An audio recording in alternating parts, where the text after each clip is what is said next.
Welcome to This Week in Heresy, episode 77, The Politics of the Body, with our guest via Skype, Irene McCalphin.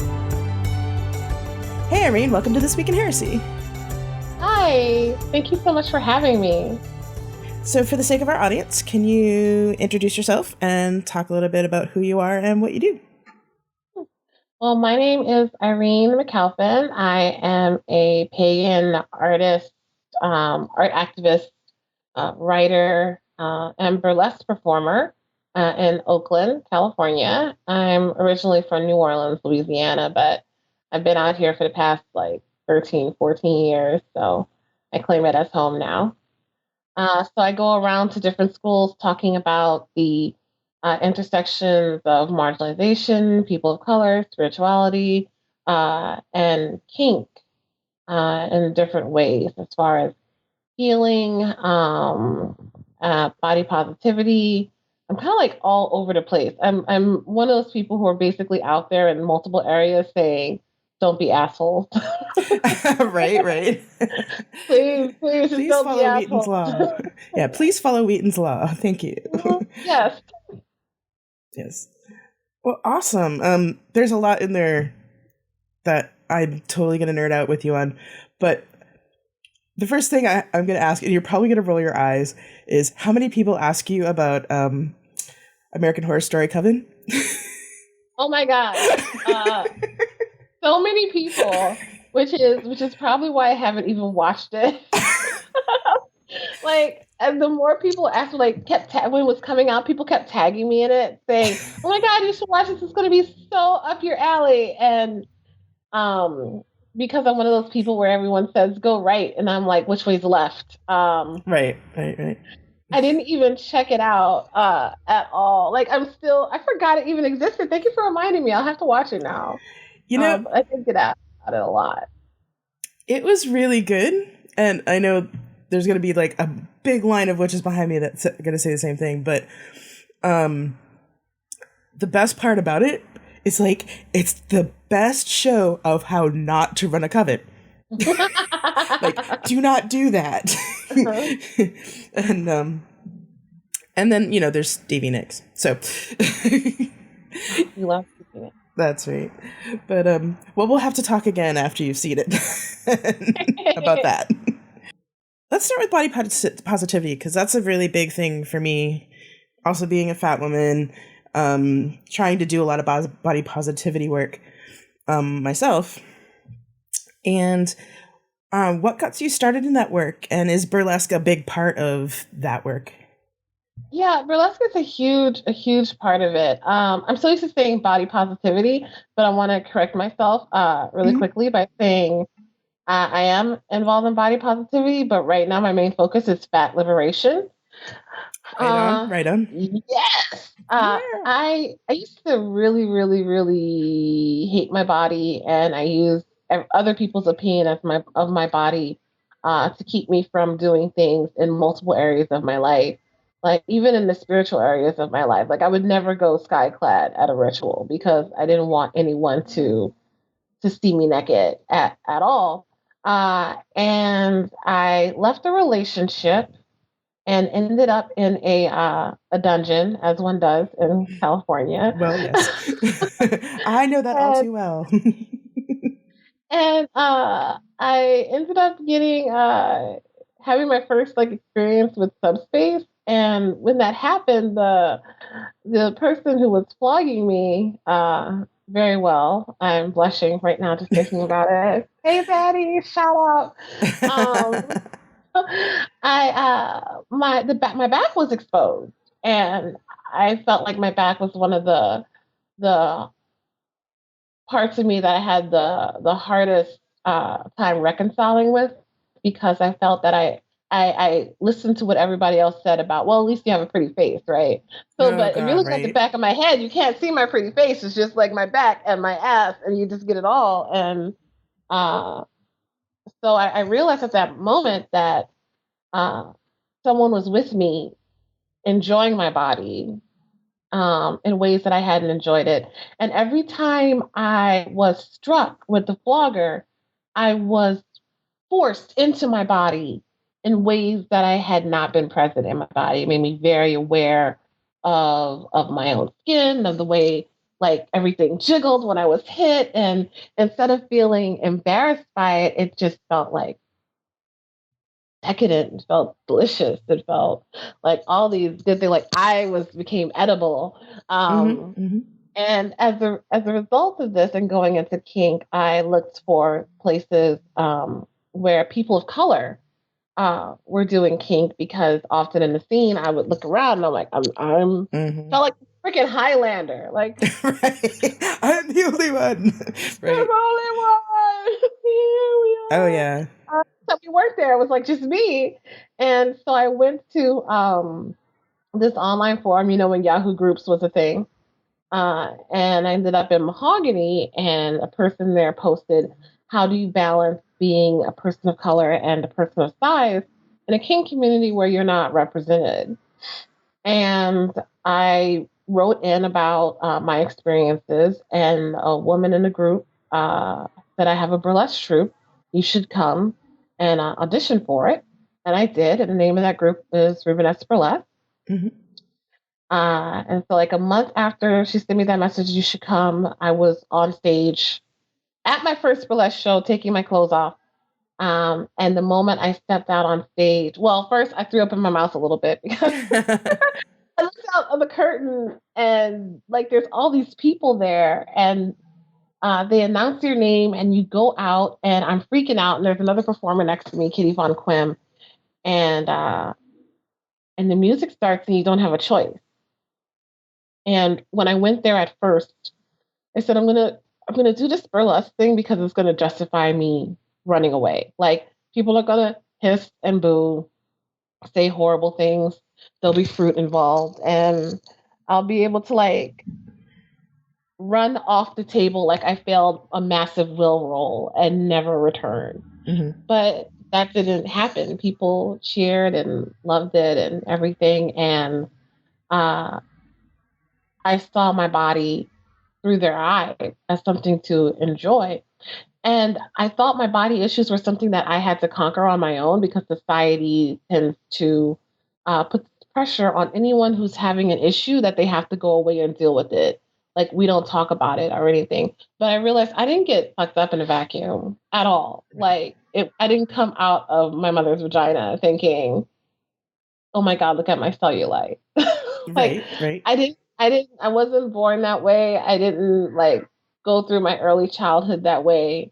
uh, it wasn't until I was informed by media and by heterosexual, sexist, and often Eurocentric beauty standard that like I was not pretty, that I was unworthy. So yeah, I'm like, it's not just my problem to fix. I'm going to involve the world in fixing my problem.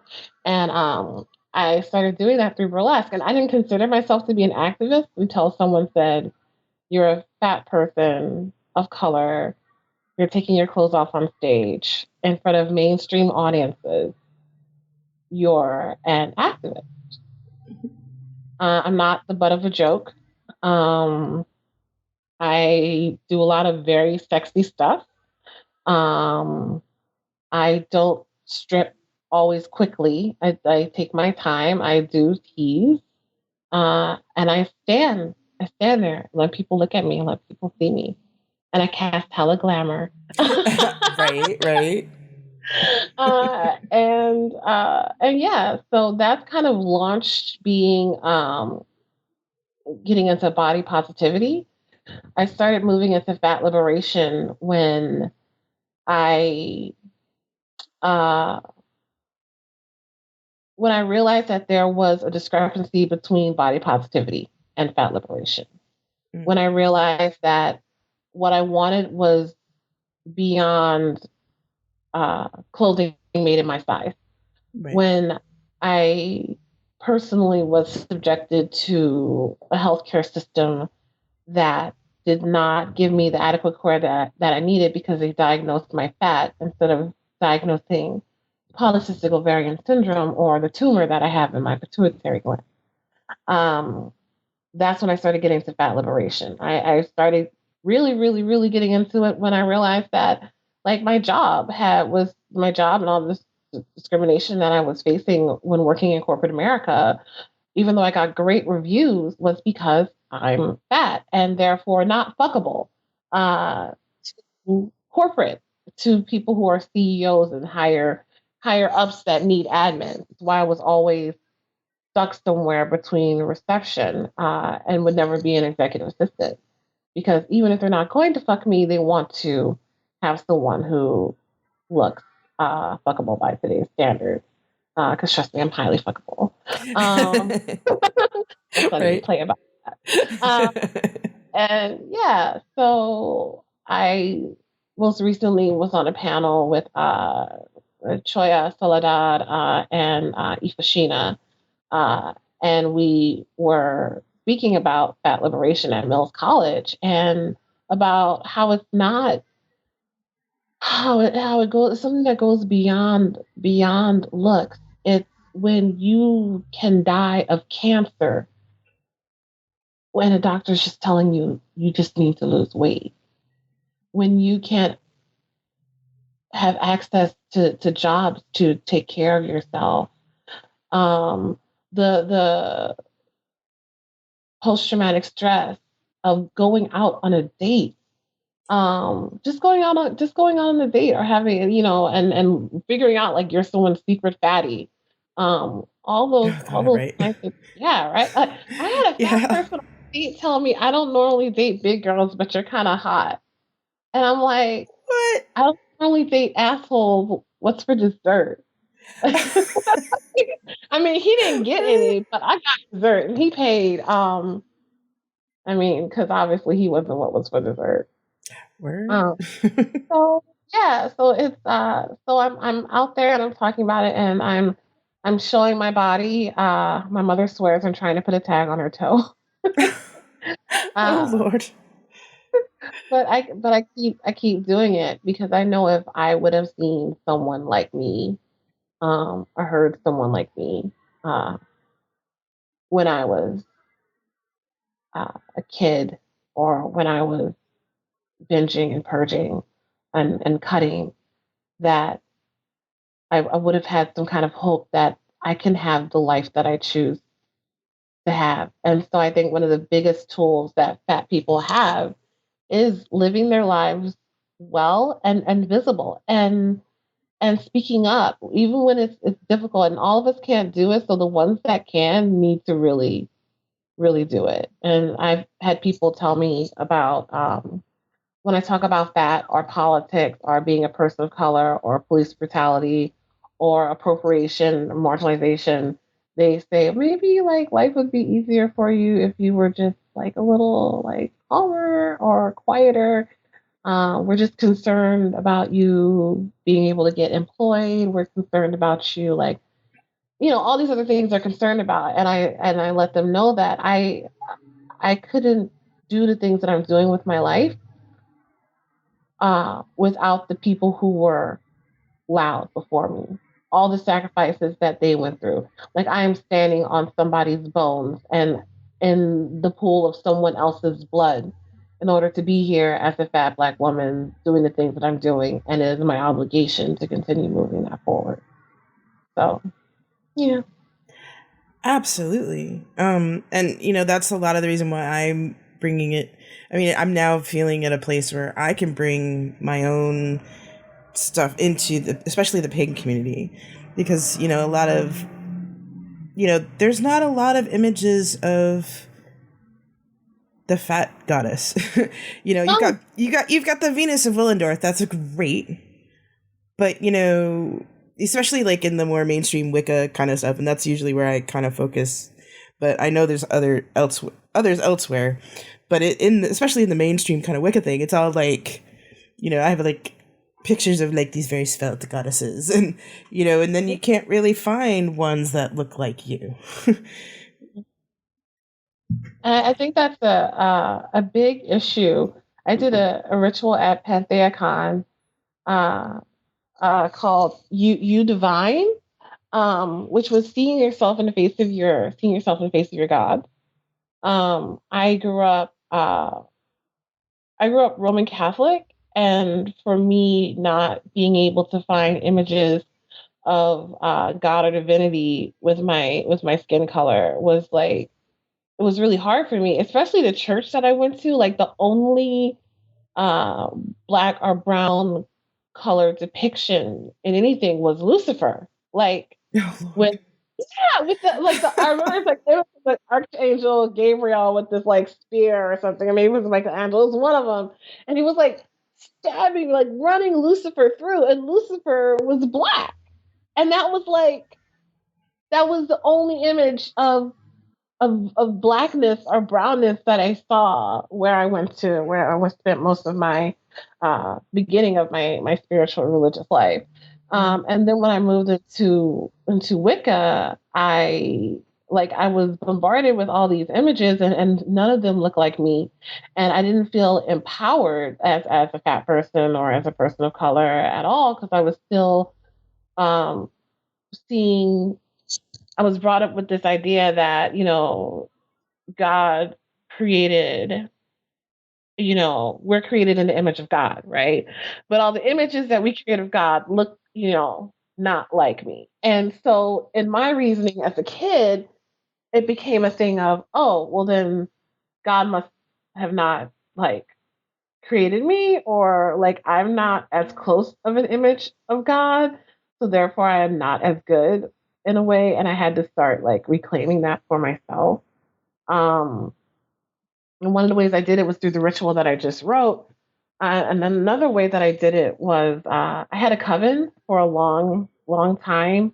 I didn't want to say I was high priestess because I didn't feel like I was at that level. I didn't really want to own that title either. So I called myself the Den Mother Nice. because everything took place at my house. Mhm. And I made sure that I created the handbook and all this other stuff, like blah, blah, blah, because I'm super organized Virgo and I get off on that. Um, but I started making sure that our rituals, when we called in like a goddess or a god, that we called in another cultural aspect of that goddess or god. Like we could call in Venus, but I'm like, I also want to see Oshun. Like, Mm. different things like that. Or when we did meditation, I started saying you cannot describe the goddess or the god in a meditation at all. You cannot describe their physical appearance. You can describe their energy or their essence, but you cannot describe their physical appearance. And it was a little difficult because I was the only person of color. Even in the group that I founded, like I tried to find more people of color. I think we had one girl for a little bit, but then she left. And people just didn't seem to get it. And I eventually left the group. Um, I left my own coven because Wow. I couldn't cut it anymore. I tried really hard, and they just didn't seem interested uh, in moving beyond their own experience. And it's kind of like, well, why? Why move beyond my own experience? I'm super comfortable here with this image, with this being divine. And, but there's so much that's being missed out on Mhm. in so many ways. And when I started looking for different aspects of divinity and my own body loving and looking into different cultures, I came across Uzume, Mm. Udume, and she's like this Japanese goddess of mirth and joy.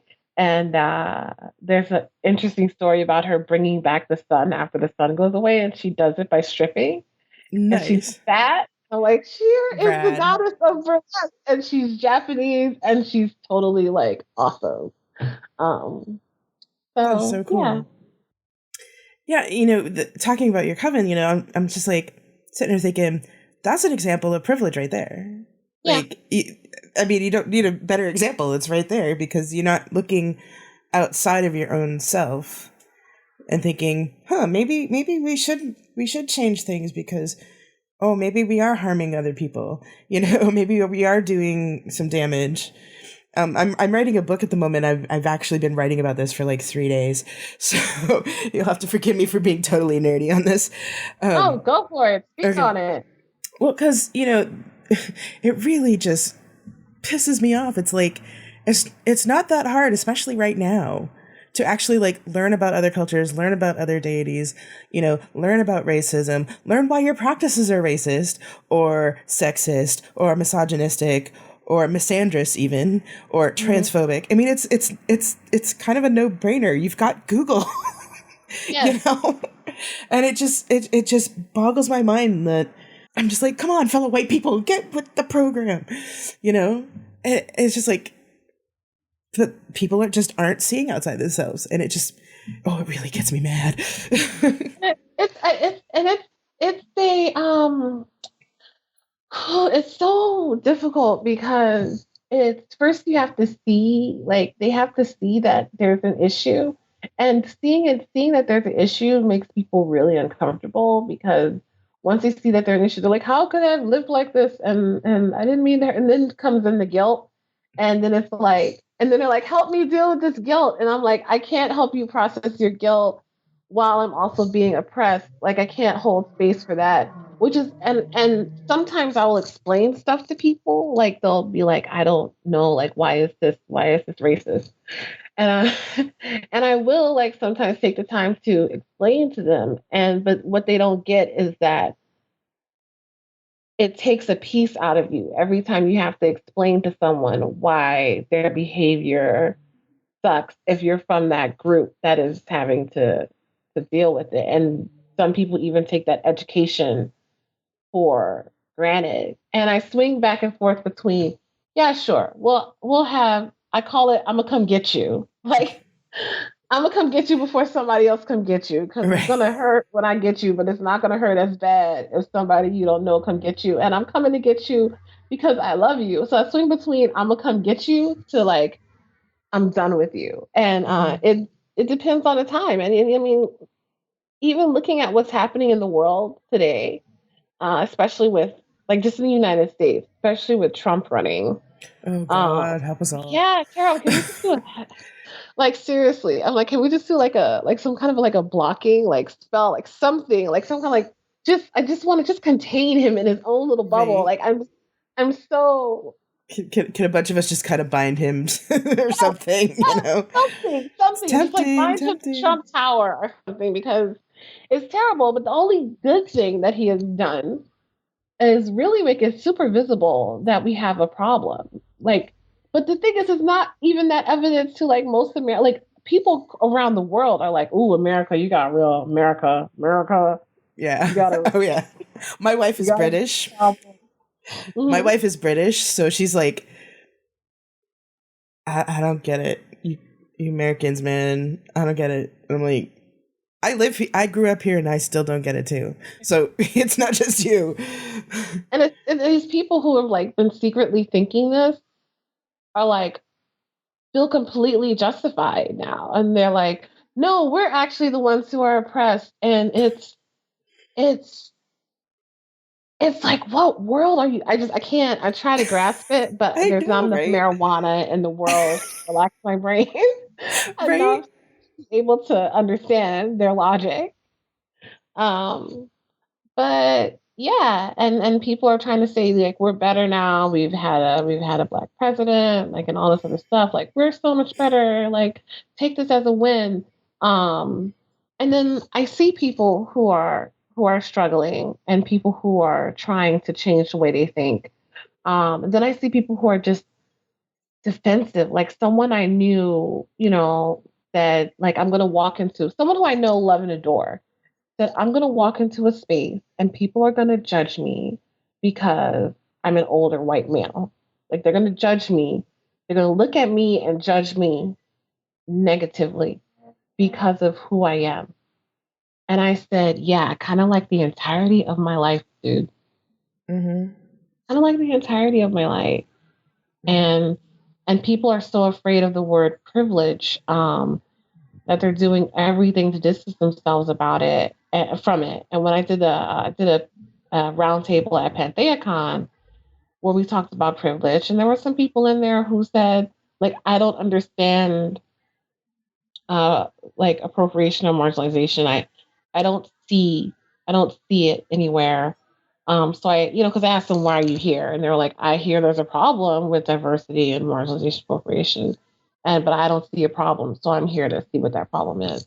And when I had people introduce themselves, I said, say your name, if you want to share that with us. Say your, let us know your pronouns, and then let us know where you are oppressed, where you're privileged.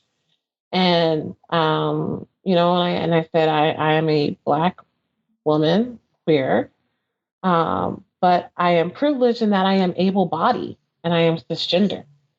And uh, I think that opened up other people in the room to be able to name their privileges without seeing it as a negative thing. Because I believe privilege, when it's wielded thoughtlessly, is like a sword, and it is dangerous. It can do a lot of damage. But if you use your privilege wisely, it's a shield, and you could protect the people who are being oppressed while allowing them to speak for themselves and share their stories. Yeah, I think that's the hardest thing for people to kind of grok about privilege, is that you can have lots of difficulties in your life and you can have bad things happen to you, or, you can be poor and you can still have privilege. Mm-hmm. You can be a part of an oppressed group and still have privilege in other areas. Yeah. And I was like, okay, that's what intersectionality means. Yes. So, and it's not bad that you have privilege, and like you were saying, it's not a bad thing that you have privilege. It's what you do with it after you figure it out that counts. Yeah. Exactly. If we can kind of go to back to fat liberation stuff again. Mm-hmm. How do you deal with the language of it? One of the big things for me is the language people use, and it's in a lot of the spiritual groups that I'm in, because I'm Wiccan Christian, so I'm in both. I'm a lot of pagan circles, but I also do Christian circles as well, and I go to City of Refuge UCC in Oakland, and there's a lot of talk there about obesity, because it's a primarily African American church, so they talk a lot about health and obesity and stuff, and it's hard to convince. To me, it's been hard to convince people that the language that we use in spiritual space is important, and if we're using the language of the diet industry in spiritual space, it's damaging. And it just seems like people don't grok that. How do you help people understand that aspect? That the words they're using can be harmful. Mm-hmm.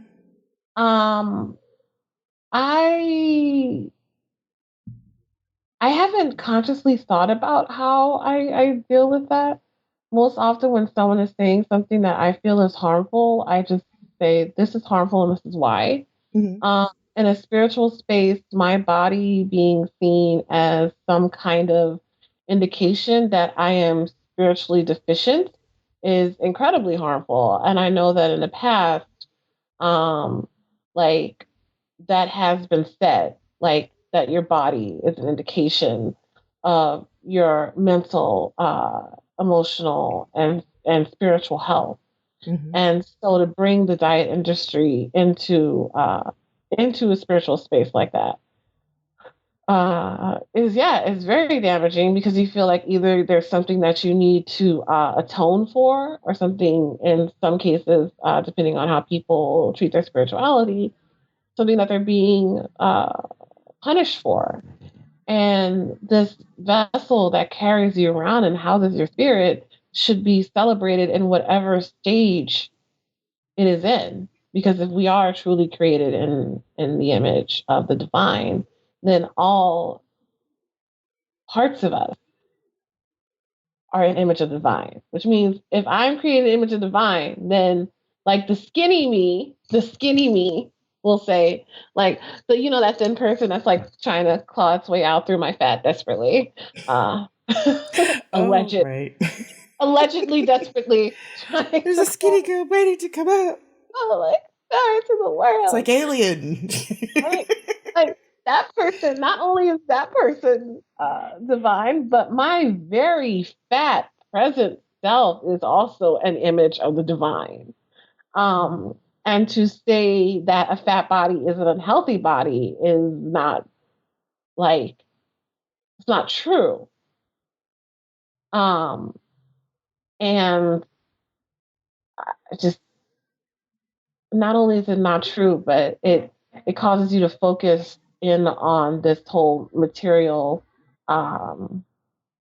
materialism around the body, which doesn't answer like which doesn't answer oh, all there's so many, like I get so like sometimes like mouth garbled around speaking around like fat and stuff sometimes, even though I speak around the time. Um, but to say simply that it doesn't have any space, like there's no there's no space in spiritual spaces for negative talk about my body or for diet culture. It's completely dismissive. Um, is creating and I shouldn't walk into my spiritual spaces and feel unwelcome there because of how I feel people are going to feel about my body or how people are going to judge my body.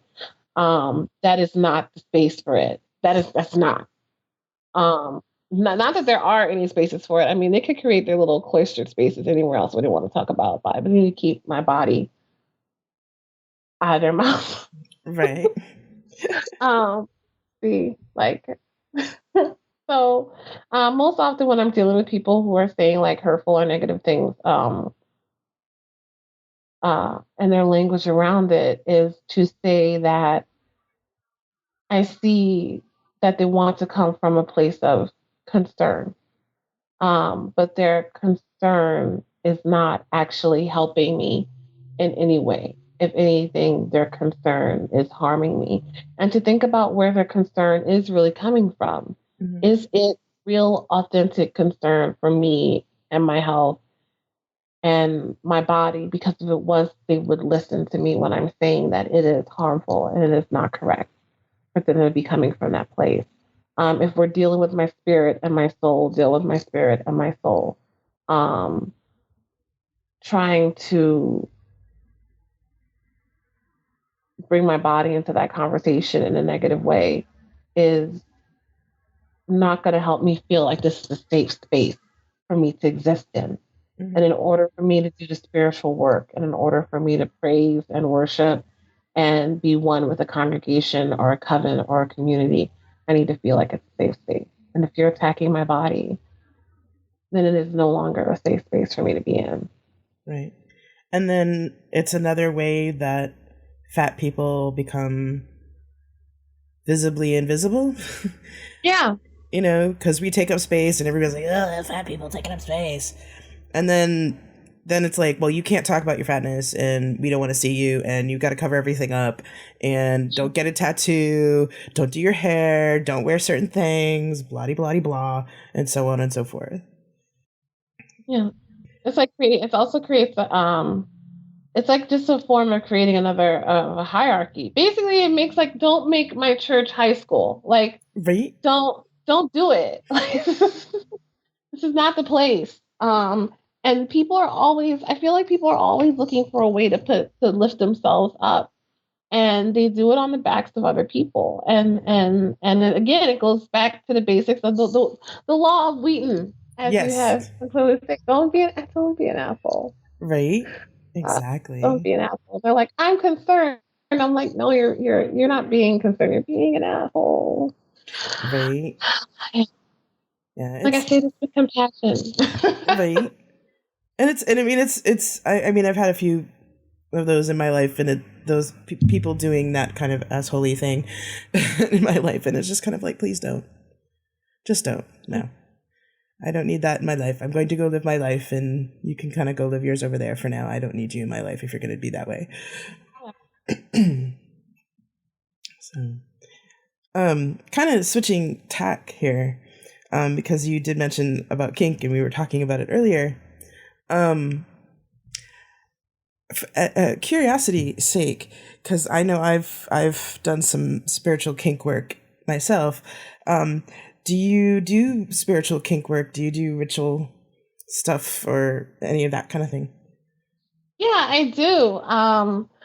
So the very basic thing for me with kink, because often I am I've had my dom tell me something very curious, and he said, He's like, you submit, but you're not submissive. And he's correct. I, I I totally, understand. yeah, yeah, I totally submit, but I am so not submissive. And I get like less and less submissive. The closer to my 40s I approach. It's like it's great. My 20s, I was like, yeah, sure, Mew. And now in my 30s, I'm like, I don't think so. And so like I'm gonna wild out in my 40s. I can't wait. Um, but the first thing kink taught me was the power of my own will to withstand a lot of stimulation. And I realized that I could, like, the next day was easier because it's like if I could bear that, then I could bear anything. Mm-hmm. Um, and tricking my mind and becoming an alchemist and transmuting pain into pleasure, those were all lessons on how to strengthen and direct my will. I learned a lot of like breathing exercises and then building energy and holding space for myself and power exchange between another person. And so I do use that energy in my magic workings, and like a scene with someone who was working me up feels like they're pulling out my energy. They're pulling out my energy, and it could be either very ecstatic, and I could use my voice to like create that whole cone of power and direct it, or if I'm able to maintain stillness in myself while they are barraging me with whatever, and using that stillness to send out into something. So definitely use it to build up energy, to break things down as well. I think one of the most um, I had gone through a really difficult time. I had left a relationship, and there was some physical body trauma that had happened as a result of this relationship. Um, and I was very much not for someone touching me, and I was very much in a space of I do not need I don't need or want any help when I went into this scene.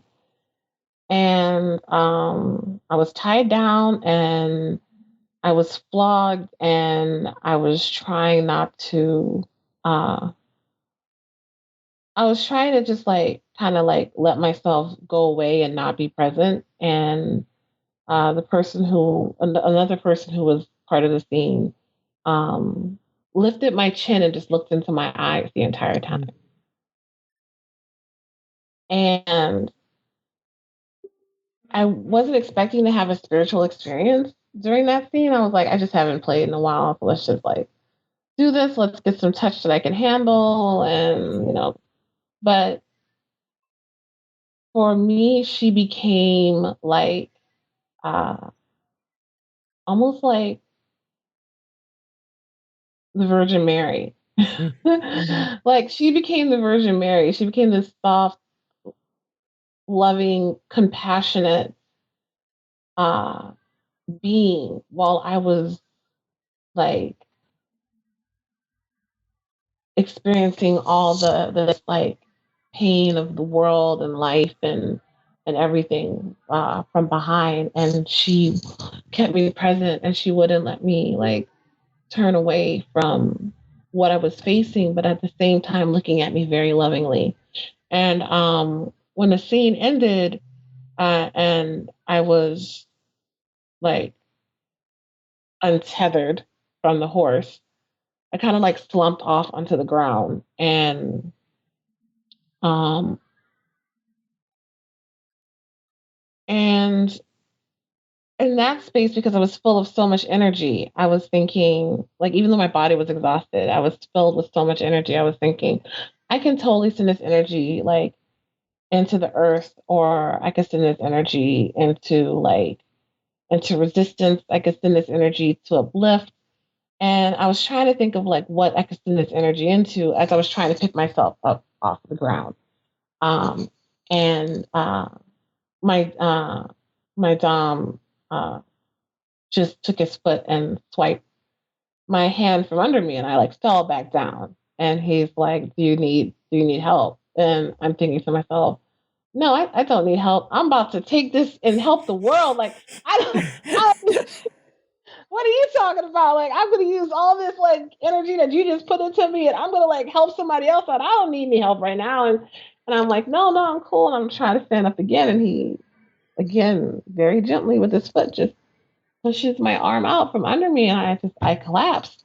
And we do this about like 6 or 7 times, and I'm like, "What? You want me to kiss your boot? Like, I'll kiss your boot. Like, here, mwah, let me get up." And he pushes it again, and when I hit the ground, like the eighth or ninth time, because I'm real stubborn, um, I realized I didn't have the strength or energy to pick myself up, really, to pick myself up, and that if I'm trying to send this energy out to someone else when I don't have enough energy myself to take care of myself or to allow myself to be taken care of, then I have nothing. And in that moment was when I started crying. And I feel like the scene didn't actually start until I tried to pick myself off the ground. He wouldn't let me. And then he said, "Do you need help?" And I said, "Yes." And he picked me up off the ground. And I just broke, and all that energy that I was going to send out to heal uh, other people who had experienced body trauma, and were trying to recover from it, I instead allow myself to hold on to that energy for myself without feeling guilty or like I'm such a bad witch right now. Right. And so yeah, that was a altering experience because I felt catharsis, and I felt released, and I felt spiritually cleansed, um, and kind of like I had returned to the altar in a sense and been found worthy in ways in which I felt like I hadn't been worthy in a long time. But yeah, I definitely use kink as part of my spell work in general. I love sex magic because I feel like it's two birds with one stone. Right. Like I'm all like, "Are we about to have sex? Let me grab my crystals." I'm like, "I'm gonna charge some out of these. Go, go, go! Die, die!" So yeah, kink is definitely very important in my life. And I also have been using my burlesque as ritual as well. Oh, very cool. And as an art activist with burlesque, I'll create numbers where I will send that energy out, or I'll do rituals. I have a Black Lives Matter number. Ooh. Yeah, and it's to four non-blondes. What's up? And I come out completely naked with poster boards and a robe on, and I'll take the robe off while I'm talking to the audience, and I'll say, "We're going to have a conversation." And I know when your partner says, you're going to have a conversation, that your asshole just seizes up. But we need to talk. I want you to just like know that even though it's that kind of a conversation, that if you just relax, I guarantee you it'll just like pop right in. So that's what I'm going to need you to do right now. And like, regardless of what you're feeling, just like sing this song with me, and you all know it. You're at a bar, you've sung this song sober and drunk several times before, and then I'll, have the person start the music, and I'm holding the signs that says names of unarmed Black people murdered by the police. And as I'm singing, I'll go through each card has a name and an age on it. And at the end, it'll say, I'm terrified.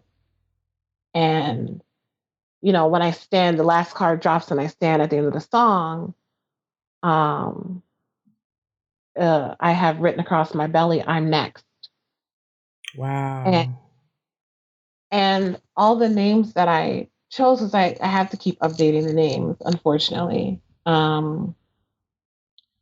I read their stories and I sit with uh, them. I ask their permission to use their names.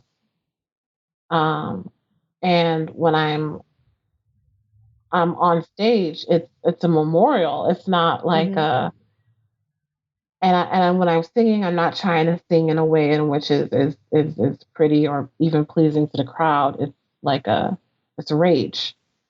And I'm opening myself up in a way so that everyone in the crowd can feel it. And when I come off of stage, I want to punch a hole in a wall. Like I bet.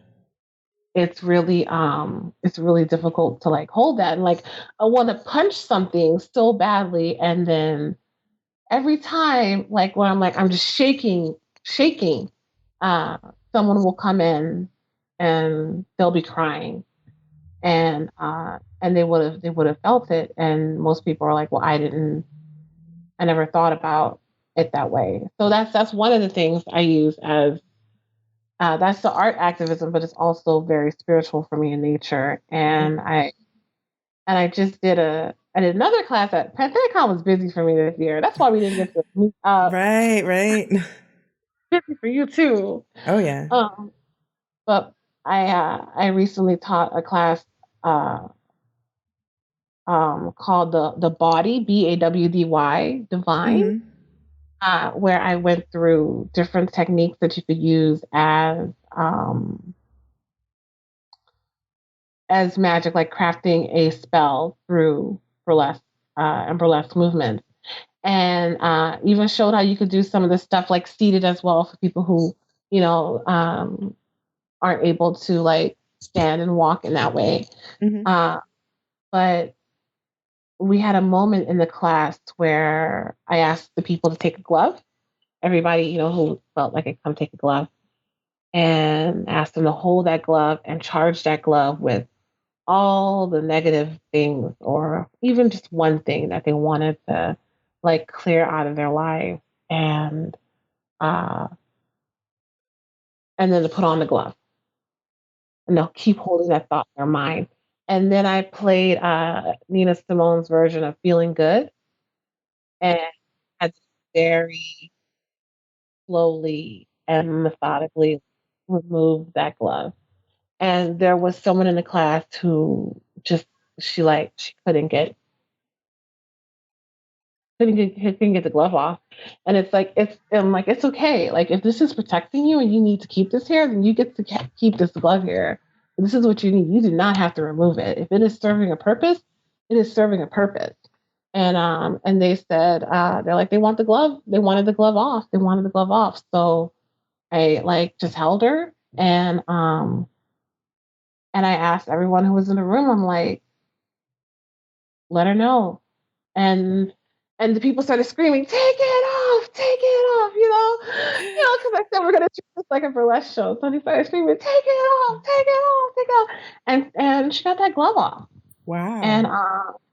feel the energy, and it just go like boom, um, and yeah, and so we did different things. That was like I felt humbled to be able to hold that space so much and that experience. Yeah, and then we did things with like using your hands as come hither, or to push away, or Mm-hmm. the power walk, or just power walk the stage as a circle, stuff like that. Mm-hmm. Because I realized when I'm doing burlesque, it's very much ritual for me, and I feel like I'm aspecting um, a part of myself or a part of the divine. I create rituals for gods and goddesses as well. Um, so yeah, so I bring my spiritual self to the stage all the time. That's just awesome. That the ritual with the glove, that just sounded so amazing. And I know PantheaCon is always like that. There's always something, at least I know for me, every time I go, there's always one particular ritual, one particular moment that you're just kind of like, holy cow, what just happened? That was awesome, I hope they let me do it again. Like I want I to do it hope again, so. and I also want Like maybe I'm gonna try to bring them a burlesque show. That would be awesome. I'd love to bring them a burlesque show, and I'd love to do the class. But I realized like it could be, it might need to be longer than what I had it, or I might need to split it up into 2 classes. But yeah, so fingers crossed. I will keep my fingers crossed for that, and hopefully, well, I say this every year, but hopefully I'm not too busy that I can't get to it. But it's pecan. It happens. Yeah. But I hope I could. I would love to. So unfortunately, we're starting to run out of time. So this has been a fantastic conversation, and I really thank you for being on the show. And if people would like to get in touch with you to talk about the burlesque or any of the topics that we've discussed on the show today, what would be the best way for people to get in touch with you? They can get in touch. Oh my God. First, thank you so much for doing this. You're welcome. And thank you for having me. I feel like I just rambled on and on and on and on. That's okay. That makes for the best shows. I can be reached. My profile is public on Facebook, so they can find me by finding Irene McCalphin on Facebook. I go by Miss Rini on no. I go by Magnolia Black.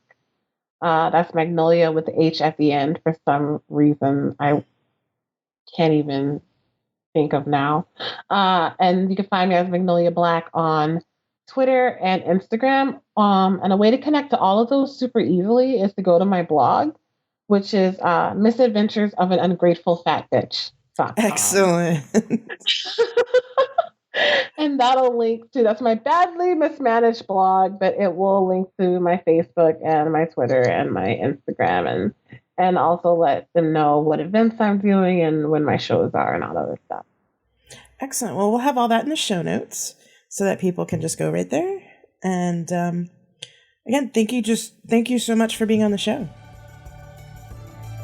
I'd like to thank Irene for joining us on This Week in Heresy. You can subscribe to This Week in Heresy via TuneIn, iTunes, Stitcher, or the app of your choice. You can also financially support this podcast through patreon.com. Thank you very much for listening, and if you have any questions or comments, feel free to leave me a message through Twitter at TWIH Podcast or on thisweekinheresy.com.